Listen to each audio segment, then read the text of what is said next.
반갑습니다, 여러분. 이를테네 시간, 오늘은 느헤미야 10장입니다. 하나님의 말씀을 깨닫고 자신들의 죄를 회개한 유다 백성들, 그들의 회개는 감정적인 데서만 끝나지 않았습니다.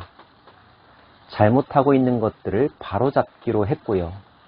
멈추었던 것들 중에서 행해야 할 일들에 대하여 하기로 결단하였습니다. 언약식을 체결하기로 한 것이죠. 언약의 내용들은 무엇이었을까요? 그리고 누가 그 언약에 참여했을까요? 그 인봉한 자는 하갈의 아들 총독 느헤미야와 시드기야, 스라야, 아사랴, 예레미야, 바술, 아마랴, 말기야 등등. 느헤미야의 이름이 제일 먼저 등장하죠. 에스라는 어디 있을까요? 에스라의 이름은 나오지 않습니다. 대신 에스라의 부친 스라야의 이름이 나온다는 것을 여러분이 기억하시길 원하고요. 여기 나오는 명단들은 가계별로 그 대표자의 이름들이 나온 것이라고 이해하시기를 바랍니다.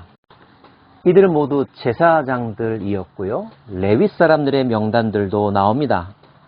또 14절부터는 백성의 우두머리, 백성의 지도자들의 명단들도 나옵니다. 지도자가 아닌 사람들은 전혀 없었을까요? 그 남은 백성과 제사장들과 레위 사람들과 문지기들과 노래하는 자들과 느디님 사람들과 및 이방 사람과 절교하고 하나님의 율법을 준행하는 모든 자와 그들의 아내와 그들의 자녀들, 곧 지식과 총명이 있는 자들, 정치 지도자에서부터 종교 지도자, 백성들의 지도자, 그리고 지혜와 총명이 있는 사람들이 이 언약식에 참여하였고 이름에 서명하였습니다. 자, 그렇다면 그들이 서명한 언약의 내용들은 무엇이었을까요? 우리가 하나님의 종 모세를 통하여 주신 하나님의 율법을 따라 우리 주 여호와의 모든 계명과 규례와 율례를 지켜 행하여, 모세를 통하여 주신 하나님의 규례와 명령과 율법을 지키겠다는 내용이었습니다. 만약에 그것을 지키지 않는다면 저주를 받겠다고 고백하면서까지 말이죠. 신명기 말씀에 하나님의 말씀을 잘 지키는 자에게 복을 주시고 그 말씀을 지키지 않는 자에게 저주가 임할 것이라고 하는 그리심산과 에발산에 나누어 서서 하나님의 말씀에 대한 서원식을 했던 장면이 있는데 혹시 기억하십니까? 그와 같은 장면을 떠올리게 하는 내용이라고 볼 수가 있습니다. 자, 하나님의 말씀을 철저하게 지키겠다고 하는 보다 좀 구체적인 내용들도 이어서 소개되고 있는데요. 우리의 딸들을 이 땅 백성에게 주지 아니하고 우리의 아들들을 위하여 그들의 딸들을 데려오지 아니하며 이방인들과의 결혼을 하지 않겠다는 것입니다. 2차 귀환의 지도자 에스라가 와서 제일 처음으로 했던 개혁이 바로 이방인들과 결혼했던 그 결혼관계를 해소하는 것이었었죠. 그러한 다짐을 다시 한번 하면서 그 마음을 지켜가겠다는 것입니다. 혹시 이 땅 백성이 안식일에 물품이나 온갖 곡물을 가져다가 팔려고 할지라도 우리가 안식일이나 성일에는 그들에게서 사지 않겠고 일곱째 해마다 땅을 쉬게 하고 모든 빚을 탕감하리라 하였고, 안식일 규정과 안식년 규정을 지키겠다고 하는 고백, 그리고 성전세도 내겠다고 하는 다짐도 포함됩니다. 또 우리가 스스로 규례를 정하기를 해마다 각기 세겔의 3분의 1을 수납하여 하나님의 전을 위하여 쓰게 하되, 하나님의 전에서 드려지는 모든 제사 행위, 그리고 그 제사에 필요한 물품들, 상번제, 안식일에 드리는 안식일 제사, 매월 초하루에 드리는 제사, 절기 때마다 드리는 제사, 이 제사들을 위한 모든 경비를 3분의 1 세겔씩 객출하여서 부담하겠다는 약속이었습니다. 그리고 그들은 순번을 정하여서 제사에 사용될 땔감나무, 요즘으로 치면 기름값이라고 말할 수 있겠는데요. 그 땔감나무를 분담하기로 합니다. 제단불이 꺼지면 안 되겠죠. 불이 꺼지지 않으려면 연료가 충분해야 할 것입니다. 당시의 연료였던 나무를 순번을 정하여 제공하겠다는 것입니다.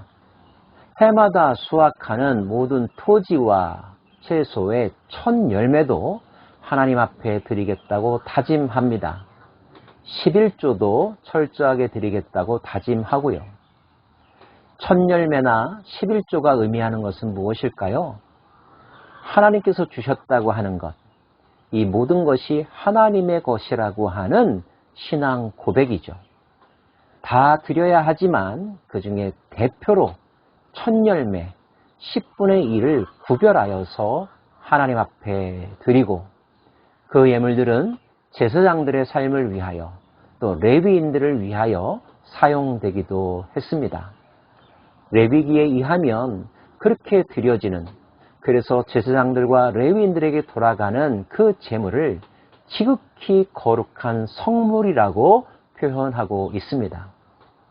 제의적으로는 사람이 제사장들을 돕는 월급이 아니라 하나님 앞에 드린 그 물질을 하나님께서 특별히 구별하여 제사장들과 레위인들에게 나누어 주는 것, 그래서 거룩한 것 중에 특별히 거룩한 것이라고 하는 표현이 레위기에 있다는 것을 여러분 기억하시기를 바랍니다. 이러한 규정들을 세세하게 다시 재론한 것은 그동안 어떤 이유에서였는지, 그리고 언제부터서였는지 이러한 일들이 잘 지켜지지 않았다는 것을 의미하죠. 제사가 잘 드려지지 않았고 예물들이 드려지지 않았습니다. 제사가 멈추었고 제사를 섬기는 제사장들과 레위인들의 삶이 궁핍해졌습니다.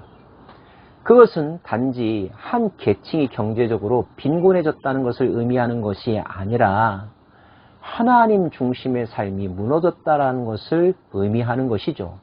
결국 이 모든 약속들의 중심 내용은 이 한마디로 요약될 수가 있는데요. 그리하여 우리가 우리 하나님의 전을 버려두지 아니하리라.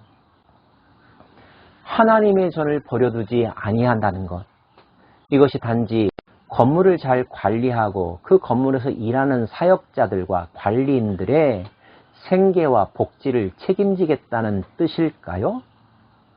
아니죠. 그것이 아니라 하나님 중심의 삶을 단지 말로가 아니라 마음으로가 아니라 그들의 경제적인 삶에서 그들의 시간 속에서 확실하게 구별하여 드림으로 우선순위를 둠으로 실제의 삶에서 실천하겠다는 것입니다. 많은 사람들이 하나님을 사랑한다고 하나님께 나의 모든 것을 드릴 수 있다라고 고백하면서도 실제적으로 그가 사용하는 물질의 포션을 보면, 그가 사용하는 시간의 내용들을 보면 결코 하나님과 관련된 일에 지출하거나 사용하는 일이 없다는 것을 발견할 때가 있습니다. 그렇다면 그것은 거짓인 것이죠. 위선인 것입니다. 보여줄 수 없는 사랑이 어찌 사랑이겠습니까? 하나님의 종들을 섬기지 않는 자가 어찌 하나님을 섬긴다고 말할 수 있겠습니까? 하나님의 집을 청소하지 않는 자가 어찌 하나님께 정성을 드린다고 말할 수 있겠습니까? 형식은 내용을 담는 그릇이지만, 그러나 형식 또한 중요하고 그 형식을 통하여 우리의 마음이 표현될 수도 있다는 것, 이 또한 기억해야 하지 않을까요? 유다 백성들은 자신들의 삶이 어렵고 그들도 가난했었지만 자신들의 가난을 핑계로 해서 하나님을 예배하는 일, 그리고 하나님의 종들, 구별된 제사장들을 돌보는 일들을 소홀히 했던 것, 이것이 바로 하나님을 소홀히 한 것이라고 깨닫게 되었고, 이 부분에서부터 힘들지만 회복하고 철저하게 지키기로 맹세했던 것입니다. 저는 여러분들이 하나님을 사랑하는 분들인 줄로 믿습니다. 그렇기 때문에 말씀 공부를 위하여 이렇게 시간도 할애하고 계시죠. 마찬가지로 물질도 또 다른 에너지들도 분명하게 하나님을 위하여 또 하나님과 관련된 일을 위하여 떼어놓고 사용할 수 있는 결단과 실천이 있기를 바랍니다. 그럴 때 하나님은 우리의 쓸 것과 필요한 것들을 공급하여 주실 것이고 우리를 굶주리게도 하지 않으실 것입니다. 넉넉히 채워주시지 않겠습니까? 또 물질로는 느낄 수 없는 하늘로부터 주어지는 큰 기쁨과 평강을 누리게 하시지 않겠습니까? 모든 것이 하나님 중심으로 돌아가게 될 때 정치도 경제도 사회도 올바르게 세워질 수 있다는 것 마음에 품을 수 있기를 원합니다. 기도하겠습니다. 하나님, 구체적인 항목들을 나열하면서 서명하고 재다짐하고 지키기로 한 유다 백성들의 모습을 저희들이 담기 원합니다. 저희들이 하나님을 사랑한다고 하는 이 고백도 단지 공허한 외침에서 끝나는 것이 아니라 우리의 시간, 우리의 물질, 우리의 힘의 사용에 있어서 구체적으로 드러나기를 원하고 드려지기를 원합니다. 주님, 받아 주옵소서. 예수님 이름으로 기도합니다. 아멘.